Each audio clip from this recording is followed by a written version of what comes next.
Hey, what's up guys? Today we're working on a 2006 Honda Odyssey.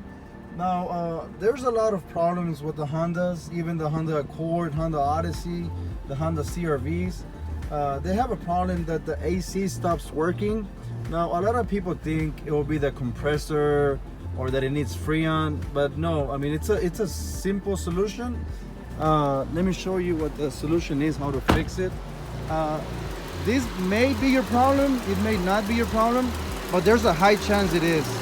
So what you have to do is take out this cover for the fuse box, and you have to replace this fuse right here.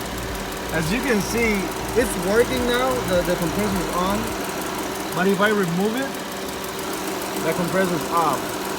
So I'm gonna put this back in, the fuse, the relay, and you can see it turn on.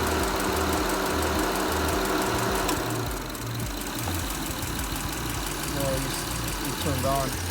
So this is what goes wrong. This is what goes bad in the Honda Odysseys. Again, this also works on the Honda Accords, Honda Fit, Honda CR-V. You gotta replace this fuse right here, which is, let me show you, it's this one.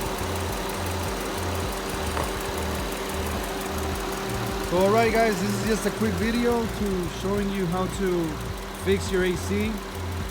Again, this may not be your problem, but there's a high chance it is. And the relay, it's only $10. You guys can find the relay on Amazon. I'm gonna put the link down below, and you guys can buy it from there, and you can replace it. It's a really easy and cheap fix.